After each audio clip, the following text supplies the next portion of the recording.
welcome back to another episode of The Stable. And as you can see, I got my Santee on and I got some pretty crazy hair right now. So that means we're doing a lot of work in the garage today. The red Mustang is on a pause right now because we're waiting for oil pan bolts. But as you can hear, we got the fluids draining out of the 86 because I was able to get this motor and transmission sold.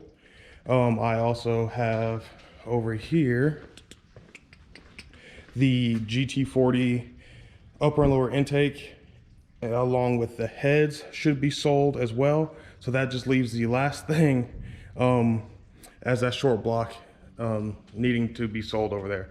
So that might be confusing. If you've seen last video, I said I was going to be using all of that stuff, but it turns out the day I posted that video, my cousin hit me up and asked me if I wanted to buy his motor. So, shout out TJ. So all this stuff is being sold because I am getting his motor. I'm not gonna tell you what it is, but let's just say it's way better than the stuff I already acquired for this build. So getting this engine and trans pulled out hopefully today to get this to the buyer. And that stuff should be sold this Sunday. So that should be about it with this. Like I said, I'm getting the fluid, all the fluids drained out of this. And then when my dad gets back, we are gonna start disconnecting everything and pulling the motor out of this. Cobra is jacked up right now because the brakes are shot on this. So we just did an oil change on this. We also changed the plugs. And as you can see, we got our brake pads right here. And yeah, they're pretty worn. So they actually kind of look like that all the way around, but we didn't have the tool to push in the caliper. So I can show you guys that. Right here, you need a tool to spin that in. You can't just push it like on the GTs and stuff like that. So my dad went to go get that tool. But yeah, so huge day in the stable right now. We have a lot going on. We got 3 different cars apart right now. So just kind of keeping everything separated. And I think while I'm waiting on my dad to get back, I'm as far as I'm going with the 86 right now, letting all the fluids change. So we don't want to take that completely apart yet. But I think I might sneak over here to red and go ahead and change out the, pull the struts off so we can put our strange coilovers on the front of that and button those up real quick. So probably sneak over and do that real quick. All right, y'all, got a little update for you. So when I found this car, I was actually in Kansas and I seen it on Craigslist. So that left my dad being in charge to look it over and to make sure it was solid. So I guess there's really no way for him to know, but as you can see, we got all these yellow injectors right here. And then they have 2 blue ones up in the front. So what, the yellow are 19, what were the blue ones, Dad? I think 24, I believe. Like maybe like 24. So yeah, we thought, you know, just the plug wires running to different cylinders and the engine being old and stock and original was probably the reason why it kind of didn't run as good as it could have, I guess. But looks like we got 2 wrong injectors in there as well. So not pointing fingers, but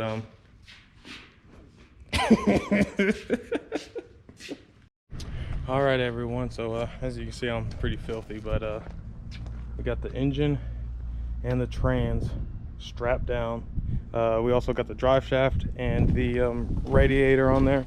I'm gonna throw that in with it. I don't know if he's gonna want it or not, but I think he mentioned something about the drive shaft, but I'm gonna go with a different radiator anyway. So got it all strapped down. Gonna go to the car wash, rinse it off real quick. Like I said, that thing was filthy for being in the car that long. So but yeah, got a little cold air intake in there as well. So pretty productive day. I'm extremely tired, but yeah, we got that done. So we'll go take this to him and show you guys the 86. Hopefully Titan and Fury aren't barking too bad back here. All right, so this is what's left, and as you can see, it is filthy in there. So definitely gonna take some degreaser and just power wash the entire inside of this thing because it's disgusting. But yeah, so there's that. We had a little paracord used to hold the hood up. We got tools just everywhere. So I spent last weekend cleaning up this garage, and it looks like probably tomorrow this garage is gonna have to be cleaned again. Just a tiny little bit of progress on this. Got one of the coilovers assembled right there. The other one still needs to be done, but the strut is still on this side. So before I take that coilover and put it on, I have to remove these caster plates and put on the, I just went with the SVE ones from late model, so those ones should be fine. But I think that is about it for this one. I'm trying to think if there's anything else. But no, we had to, once we got the trans unloosened, you know, well, we did exhaust, drive shaft, trans. There was a couple cables, like the clutch cable and then the cable for the speedo. Those are pretty easy. You still see them hanging down there.